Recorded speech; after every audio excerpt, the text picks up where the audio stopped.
미주 한인들의 정치 이야기, 미쿡 정치 농장.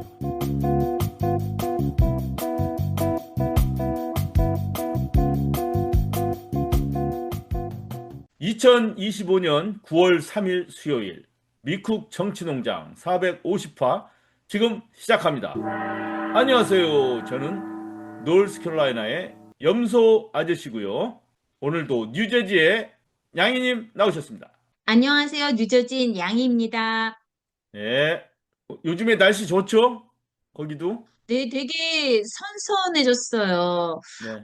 조금 전까지도 집안에 귀뚜라미가 들어와서 얼마나 울어대든지 처음에는 이게 무슨 소리지? 뭐 냉장고 소리도 아닌 것 같은데 했는데 가만히 있으니까 그 귀뚜라미 소리가 나고요. 약간 한국에서 어렸을 때 막 읽었던 책, 가을이 되면 귀뚜라미 소리, 막 이런 게 생각이 났어요. 예. 이제 늦여름이라고 할 수 있고 초가을이라고도 할 수 있겠네요. 예. 아주 진짜 좋은 시절입니다. 진짜 근데 참 미국의 귀뚜라미는 새까맣게 생긴 거 아세요? 예, 예. 조금 약간 징그럽게 생겼죠. 네. 예, 어, 징그러워요. 그것도 달라요. 어쩔 수 없습니다. 그 대신 다른 게 이쁘니까.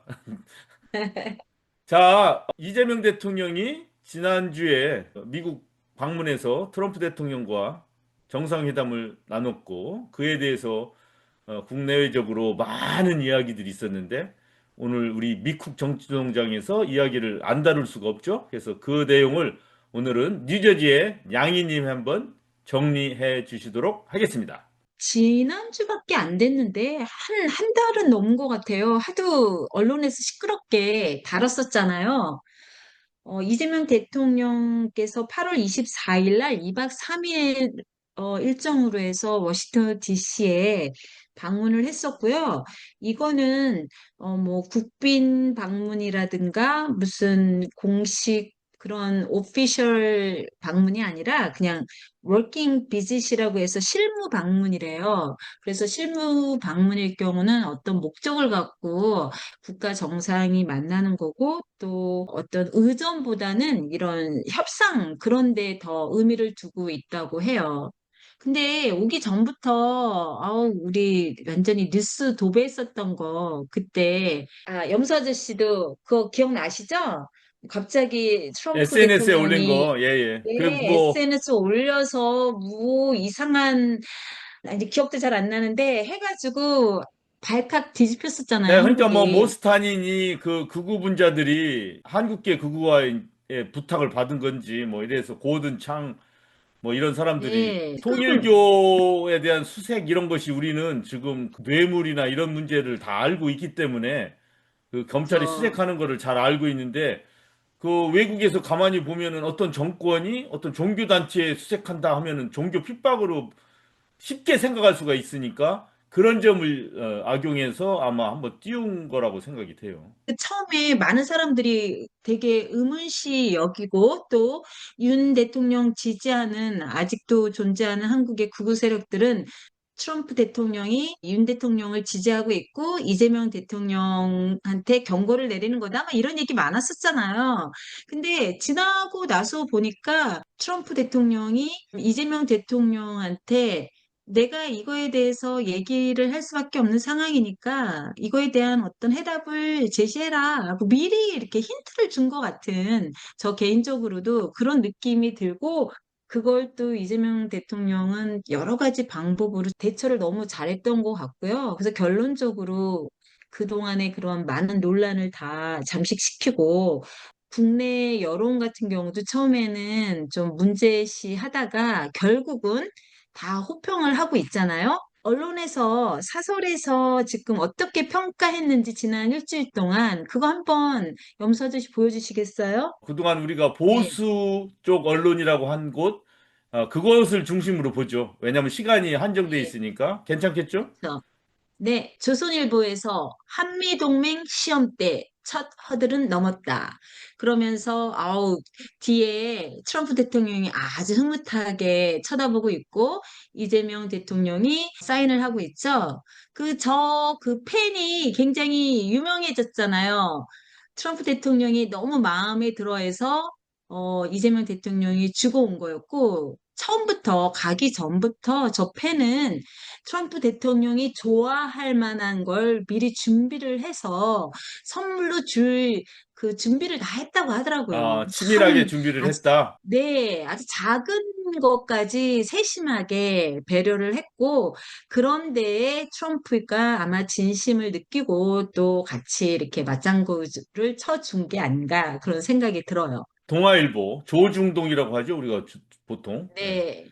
동아일보에서는 이 트럼프 신뢰 첩발 한미 관세 합의 유지. 그러니까 관세 관련돼서도 우리가 그 전에 이미 관세가 기본 관세 10%에 15%에서 25% 결정됐다라고 딱 얘기가 됐는데 그것보다 더 많은 관세가 얘기가 될까 조금 우려했던 사람들이 많이 있잖아요. 근데 그 변함없이 그대로 유지가 돼서 많은 사람들이 좀 안도했던 것 같아요.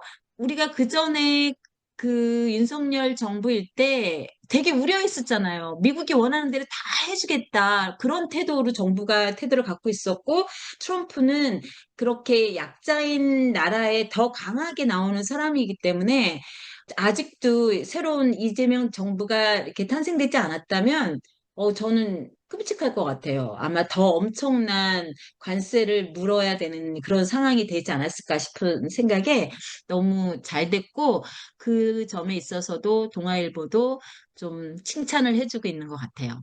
예. 뭐, 어디로 봐도 칭찬하는 거네요. 뭐, 비판적인 게 없고. 저, 예. 저 정도면 뭐 굉장히 극찬을 한 거죠. 중앙일보, 조중동의 중입니다. 중. 예. 네. 중앙일보에서는 북미 회담 띄우자 트럼프 받았다. 이게 그 정말 아주 한동안 지난 한 주일 동안 유튜브며 언론을 장식했던 이재명 대통령께서 했던 저기 말씀 기억나세요? 트럼프 대통령한테 트럼프 대통령은 피스메이커가 되고 나는 페이스메이커가 되겠다. 아주 라임도 딱딱 맞고 어떻게 누가 그런 생각을 했을지 이게 이재명 대통령의 혼자의 생각인지 순발력인지 아니면 철저히 준비된 건지 알 수는 없지만 어쨌든 너무 잘 준비한 것 같고 그 얘기를 듣고부터 트럼프 대통령의 얼굴에 막 화색이 돌면서 정말 모든 그 경계를 이렇게 허물고 웰컴하는 그런 표정을 볼 수 있었던 것 같아요. 예. 그래서 그런데다가 트럼프 대통령한테 이제 그 북한과 회담을 하라고 먼저 이렇게 제안하는 그런 여유도 보여주면서 트럼프 대통령은 자기한테 그런 말을 해주는 사람은 처음이었다라면서 무척 기뻐했었고 나중에 중국과 만날 때 같이 가자 이런 식으로 또 화답을 했었잖아요. 그래서 되게 좋은 결과가 있었던 것 같고 이재명 대통령께서 정말 현명하고 그래서 트럼프 대통령이 몇 번이나 You are great 그리고 great man 그리고 You are smart, he's smart 그런 말을 여러 번 한 거를 듣고 트럼프도 진짜 어떻게 보면 사실 저는 개인적으로 트럼프 대통령을 별로 안 좋아하는데 이렇게 한국하고의 관계를 보면 조금 호감을 느끼는데 그래도 되는지 잘 모르겠어요. 예, 예. 하여튼 뭐, 이게 뭐, 평상시에 한미 정상회담도 아니고, 격동의 내란식이 거치고, 새로운 정부가 됐고, 또 미국과의 관계 설정이 아주 안개에 쌓여 있다시피 한, 그렇게 아주 애매모호한, 그 누구도 예측할 수 없는 그런 상황에서 좋은 결과가 났다는 데 대해서는 뭐, 다 동의를 합니다. 근데 이제, 미국 상황을 보면은 지금 뭐 트럼프 대통령이 이제 한국에 대해서는 지금 양희님 말씀하셨다시피 나름대로 뭐 관세를 더 올리거나 뭐 그렇게 하지 않고 대한민국에게 다행인 상태로 그대로 유지가 돼서 그건 좋은데 미국 내 상황은 그렇지가 않아요. 양희님 보시다시피 계속 연방군을 이제는 뭐 시카고, 뭐 루이지애나, 뭐 버스턴 뭐 이런 데까지 계속 자꾸 보내고 있지 않습니까? 연방군을. 예. 네. 그것뿐만 아니라 뭐 인도에 관세를 부과했고 또 브릭스라고 있죠. 브라질과 러시아와 인도와 차이나, 사우스 아프리카 이런 나라들은 미국으로부터 경제 제재를 받는 국가들인데 대부분이 북한 포함해서 뭐 이런 경제를 아무리 제재해도 이런 나라들끼리 이렇게 물류를 교역하게 되면 이게 굉장히 큰 나라들 아니에요. 자원도 대부분 다 그렇죠. 있는 거고, 뭐 에너지 다 있고, 기술 다 있고, 그 나라들끼리 이렇게 교역을 해버리면 미국이 아무리 제재를 해봤자 소용이 없는 거예요. 그래서 워메리카 2를 보면은 이 브릭스야말로 현재에서 볼 때는 다원주의를 실천하는 나름대로의 모델이다, 모델. 중국 또는 미국 한 국가가 주도하는 것이 아니고 브릭스라는 나라가 공동적으로 교류를 하고 서로 권력을 나눠 갖고 서로를 견제하면서 이렇게 나갈 수 있다는 거 보여준다. 해서 워메리카 2에서 그렇게 얘기를 한 거예요. 그런데 우리는 그게 그냥 뭐 아유 미국 중국의 패권이 다고 브릭스는 그냥 뭐 찌질이들이 모여서 뭐 조금 하나보다 뭐 이렇게 생각하는데 그게 아니라 어쩌면 인류 미래의 대안이 될 수도 있다. 뭐 이런 얘기를 하고 있습니다. 앱스틴 문제도 지금 계속 트럼프는 마무리 짓고 싶어 하지만 민중들의 요구는 권력자가 발로 짓밟는다고 짓밟혀지는 게 아니잖아요. 이런 문제들은. 그렇죠. 계속 트럼프가 이거를 그거 그만 좀 해라고 하면 할수록 더 강한 목소리로 앱스틴 파일을 열자, 공개해라, 왜 하느냐, 이 목소리는 점점 더 커져요. 하다못해 머저리 그린 그 극우 보수 하원 의원 있지 않습니까? 조지아에. 그 사람도 오늘 앱스틴에 희생당했던 여성들이 오늘 다 모여가지고 기자회견 했거든요. 거기에 오. 머저리 그린 의원도 같이 합류했어요, 오늘. 그래서 아, 이거는 민주당, 공화당이 문제가 아니라 어떤 성폭력범에 당한 사람들의 인권을 생각하는 모든 여성이나 인권을 생각하는 사람들이 같이 관심을 갖는 문제고, 그리고 앱스틴 파일 내용을 밝히라고 요구하는 것은 아주 정당한 거며 가장 기본적인 거다 해가지고 오늘 그렇게 크게 기자회견을 했습니다. 그래서 아마 의회에서 이거를 표결에 붙인다고 해요. 공화당 하원 의장은 안 하려고 하죠. 이거를 어떤 위원회에 붙여가지고 그 안에서 부결되게 하려고 하죠. 그런데 사람들은 계속해서 투표를 통해서 깔 거냐 말 거냐 결정하고 공개를 해라. 좀 이렇게 요구하고 있습니다. 자, 근데 이런 상황이 물론 그 전에 윤석열하고는 달라요. 윤석열도 명태균 그 문제 때문에 밝혀라 막 한번 조사하고 뭐 내 입을 열면 뻥끗하면 뭐가 터진다 막 이렇게 가면서 내란으로 갔잖아요. 한국 같은 경우는 너무 이렇게 작정을 하고 많은 범죄를 저질렀고 그 범죄를 더 이상 덮을 수 없는 상황이 되니까 아예 이참에 그냥 계엄 선포해서 그냥 더 이상 찍소리 못하게 만들자 이런 아주 확신에 찬 행동들 아니었을까요? 예. 그러니까 지금 그런데 트럼프도 지금 비상계엄을 하진 않았지만 연방군을 자꾸 보내고 있지 않습니까? 연방군을 계속 보내다가 여차해서 자기한테 위기가 오면은 그 힘으로 밀어붙인다는 거 이거 우리 윤석열이 과연 내란 일으킬까? 막 우리 그때 이렇게 추측을 했었잖아요. 그 당시에. 그때하고 그렇죠. 지금하고 상황이 너무 똑같은 거예요.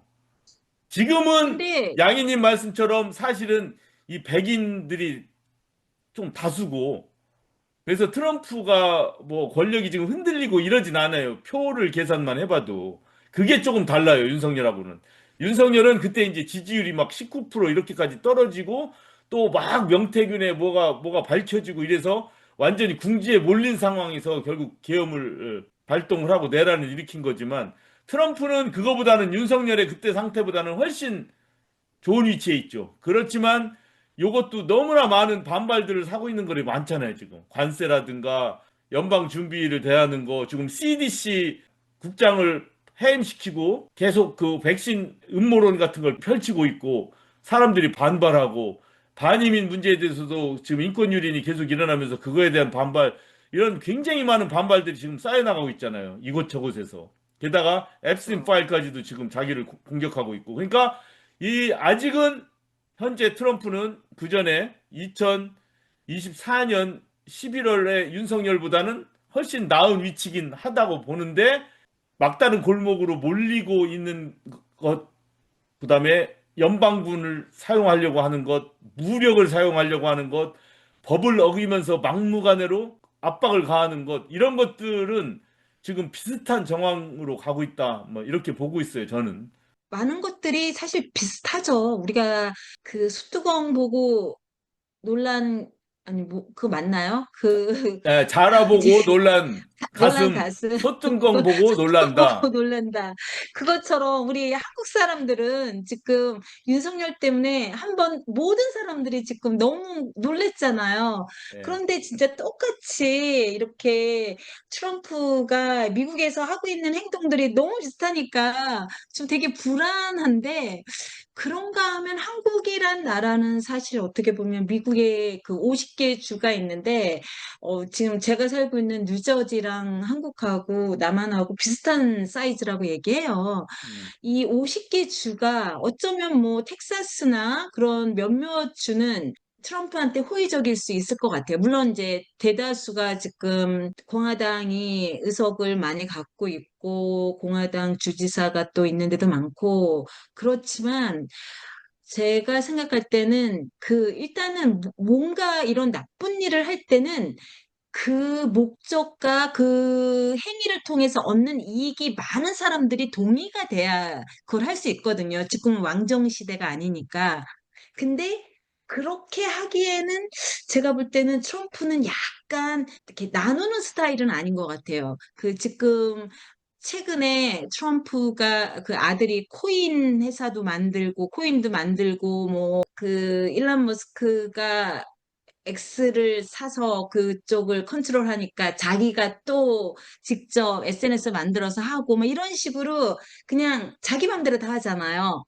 그래서 이 트럼프의 독주를 그렇게 많은 사람들이 이렇게 따라올 것 같지는 않은데 또 모르죠. 제가 모르는 그들만의 또 커넥션이 있을 수도 있겠죠. 이스라엘의 상황도 보세요. 뭐 언제 휴전하는 것처럼 다 하다니 뭐 지금 거기에 그러니까요. 아이들은 더 굶어 죽고 있고 심지어는 종군 기자들, 다른 나라 기자들까지도 이스라엘군에 의해서 살해가 됐지 않습니까? 열 몇 명이. 뭐 그럼 뭐 한 거야? 그 전에 회담은 도대체 아무것도 아닌 거잖아요. 지금 다시 똑같이 폭격하고 다 그러잖아요. 다 때려 부시고 지상군 투입하고. 그럼 그 전에 뭔가 뭐 성과가 있는 것 같이는 보였던 건 뭐냐 이거지. 그다음에 러시아 푸틴하고도 맞아요. 알래스카에서 회담하고 했는데 우크라이나와 러시아는 뭐 미사일 주고받고 드론 공격 주고받고 하는 게 더 격렬해졌어. 그러면 알래스카에 만난 건 뭐냐 이거지. 그리고 그 뒤에 진전은 하나도 없어. 그리고 이번에 이제 뭐 북한과 중국과 러시아가 같이 중국 전승절 기념식장에서 만났는데 그거 보면서 나는 참 북한의 위상이 엄청나다는 걸 느꼈어요. 야, 그 다른 나라 사절단 잔뜩 있는데 중국의 좌우로 러시아와 북한이 딱 서 있는 거 아닙니까? 그거 그렇죠. 보고서 딴 사람들은 뭐 어떻게 생각하는지 모르지만 저는 객관적으로 볼 때는 야, 참 저게 좋은 쪽인지 나쁜 쪽인지는 모르겠지만 대단하구나. 저 정도구나. 저 위상이.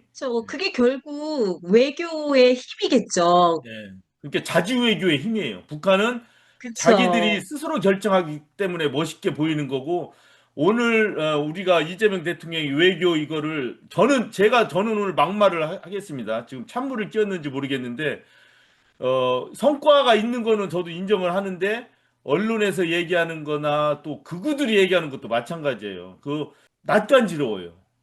미국에 대해서 참 너무나 우리는 발발 기고 있구나. 진보나 보수나 똑같이. 보수는 말할 것도 없고 트럼프 형이 와가지고 우리를 구출해주지 않나 이런 헛물을 켜는가 하면은 진보마저도 참 아직 힘이 없기 때문에 어쩔 수 없는 국면이긴 하지만 막 우리 동포의 눈으로 볼 때는 솔직히 성과는 있으나 그래도 야 진짜 보기 더럽다 이런 생각이 드는 거예요 속으로. 어? 근데 좀 저는 어쩔 수 없이 그렇게 현실이기 때문에 생각하지 예. 않고 현명하다고 생각해요. 예, 예. 왜냐면, 아니, 그렇게 생각하는 게 아, 대부분인데, 그런 다른 예, 그 측면의 얘기를 이유가 하는 거예요. 예. 트럼프라는 사람이 그냥 좀 우리가 생각할 때 정상적인 사람이라면 말씀하시는 게 맞아요. 똑같이 그러니까 비굴할 필요 없이 그냥 아니요. 양희님 기웃거리고 생각하는 맞고 게 대부분 생각이고, 저는 네. 그냥 아무도 얘기하지 않는 거를 저 혼자 얘기하는 거예요. 참, 아니요, 참혹하다 그렇게 이런 말하는 말 하는 사람도 사람 많이 있죠. 없습니다. 난 그런 못 사람들도 봤어요. 있는데, 네. 저는 이재명 대통령이 추구하는 국가의 이익을 저는 위해서는 이재명 내 대통령이나 자존심, 예, 민주당을 제가 표명하는 게 정말 전혀 아니라, 예, 그 사람들의 그분들은 그 최선을 다해서 생각을 얘기하는 게 잘했어요. 아니에요. 예, 그분들은 이 네네. 상황에서 잘 잘했고, 제가 지적하는 거는 우리 민족이 놓인 처지를 얘기하는 거예요. 뭐 그런 건 지금 얘기하질 않죠, 사람들이. 그런데 그거를 좀 생각하면 속으로 약간 참 안타까운 점도 느낄 수밖에 없어요. 동포라면은. 저는 그게 왜냐면 오히려 조금 단순한 초등학생을 다루는, 어, 대학생이라든가 그런 어른의 태도와 그런 모습이라고 생각하면 오히려 이게 누가 비굴한 거지? 뭐, 그렇게 볼 수도 있지 않을까 예, 싶어요. 그리고 저는 지금 자꾸 다른 각도로 얘기해 보려고 하는 거예요. 네네. 무슨 왜냐면 말씀이신지 양희님이 아는데, 갖는 생각은 저도 뭐 95% 동의하는데, 지난번에도 그 조중동이 이렇게 이재명 대통령을 칭찬하는 걸 보고 야, 쟤들은 비굴하다라고 얘기도 할 수 있지만, 사실은 잘 생각해 보면 조중동 민주당 이재명 대통령이 이제 많이 비슷해졌다, 이렇게 생각하는 게 더 합리적이라고 난 봐요. 이제 시각을 어떻게 보냐에 따라 다릅니다. 야, 이재명 대통령이 잘하니까 조중동이 비겁하게 아불하네, 이렇게 볼 수도 있고, 대부분이 그렇게 보죠. 근데 저는 그것보다는 이재명 대통령 스스로가 뭐라고 했냐면 실용 중도액이라고 분명히 천명했어요. 네, 그랬죠. 그러면 기업 그거를, 친화적이고. 근데 어떤 사람들은 야, 저거는 중도의 표를 받기 위해서 그러는 거라고 볼 수도 있지만, 나는 실제로 실용 중도를 추진한다, 그러면 실용 중도를 추진하는 조중동과도 같이 할 수 있는 거고, 그래서 우리가 진보 민주가 그 전에 생각했던 와, 무슨 세월호 문제라든가 위안부 문제라든가 남북의 정상회담이라든가 이런 거에서는 성과를 어쩌면 열심히 안 낼 수도 있다. 안 내도 실망하지 마라. 왜? 이재명 대통령이 거짓말한 게 아니야. 자기 실용 중도 얘기라고 했잖아요. 지금 현재 상태에서 맞아요. 실용을 따지는 게 낫지, 막 옛날 문재인 그 정부처럼 정말 남북 통일 문제 막 이런 걸 위해서 우리 가슴 깊은 막 그때 벅찬 희열을 느끼듯이 정상회담을 몇십 년 만에 하고, 이런 거는 없을 가능성이 많다고 봐요, 나는 현재는. 그래서 그런 게 없더라도 실망하지 마시라 이거죠. 요번에 동포간담회 같은 거 보세요. 저 민조 진보리정 같은 사람들은 안 갔잖아요, 하나도 거의. 그리고 네. 기득권층이 다 갔죠. 이게 이재명 대통령 욕할 게 아니야. 본인이 그렇게 천명을 했고, 우리들은 내란만 종식해주면 다지, 뭐 뭐든지 다 해도 괜찮습니다 하고서 허가를 내주신 거예요, 거의. 그래서 그러나 시간이 갈수록 민주 진보 진영이 생각할 때 뭐 조금 그렇게 뭐 우리가 원하는 방향으로 이렇게 통일이나 민족이나 뭐 이렇게 민권 막 이런 쪽으로 별로 안 가네 해도 실망하지 말아야 된다. 난 그걸 얘기하고 맞아요. 있고, 네. 조중동과 이재명 대통령도 그냥 이런 식으로 같은 곳을 향해 가도 전혀 그걸 누구 보고 비굴하다느니 이럴 필요도 없는 거예요. 사실 어쩌면 자기들이 추진하는 바가 다 거짓말한 게 아니에요. 그 사람들 조갑제나 이런 사람들이 이재명 대통령 지지했잖아요. 왜? 그렇죠. 결절해서 그런 게 아니에요. 추구하는 바가 비슷비슷하고 엇비슷이 맞기 때문에 맞아요. 그 사람들이 합류한 거고, 그래서 중도층의 이제 지지를 받는 거기 때문에 양일미나 저같이 좀 민주 진보 성향을 좀 더 강력히 원하는 분들은 약간 실망할 수도 있지만, 그렇다고 해서 이재명 대통령이나 민주당 정부에 너무 과한 걸 요구하면 안 될 것 같다. 저는 이렇게 본다는 얘기죠. 이게 뭐그 대단한 네, 저도 생각은 아니에요. 예. 적극적으로, 네, 네, 동의합니다. 예. 자, 그러면은 오늘 이야기 이 정도면 마치면 되겠죠? 뭐 저희들 뭐 크게 주제가 네. 있거나 뭐 이렇게 어디로 갑시다라고 뭐 그런 건 아니에요. 뭐 길을 제시하거나. 그냥 오늘은 저 재밌는 얘기 하나 할까요? 하나 그 하세요. 북우 예. 쪽에서 이재명 대통령하고 같이 회담한 사람이 실제는 트럼프가 아니다. 뭐 이런 얘기까지 나왔다면서요. 트럼프가 배신을 했다. 막 이러면서. 뭐 저기 그리고 또 백악관에서 며칠 전에 한 4층인가 네. 어디에서 막 까만 쓰레기 봉투를 4층인가 어디서 툭 떨어뜨린 게 있어요. 미국에. 또 그게 또 쫙 퍼져가지고 저 안에 혹시 트럼프가 들어있었던 거 아니냐 아니면 뭐 근데 그것도 좀 조작했던 것 같아요. 보니까 누군가가 어떻게 아, 백악관인데 너무 웃겨요. 까만 쓰레기 봉투를 3층 가스에서 확 던지는 거예요. 밖으로. 그래서 뭐 그거에 대해서도 여기서 한참 논란이 있었어요. 아마 한국의 그 얘기도 지금은 좋은 쪽이든 나쁜 쪽이든 그런 것들이 많이 돌아다니니까 그런 것들은 그냥 한번 웃어 너무 넘기시면 되고 재밌어요. 저는 예, 그런 말이 나온다는 건 누군가는 그런 말을 듣고 싶어 하는 사람이 있다는 거거든요. 예, 예. 어, 그래서 그게 참 재밌다라는 생각이 들었어요. 예, 그 재밌는 얘기도 좋지만 우리 미국 정치농자처럼 우리는 몰라서 잘못 얘기하는 건 있을지언정 진심이 아닌 건 어떻습니까? 우리는 그렇죠? 저, 그러니까 가능하면 사실, 가능하면 진심 그런 얘기들을 우리는 계속 해나가는 거고 이런 것들이 참고가 되고 그 좋은 세상을 만드는데 조금만 도움이 되면 좋겠죠. 자, 미국 정치농장 450화 여기서 마치도록 하겠습니다. 양희님 고맙습니다. 수고하셨어요.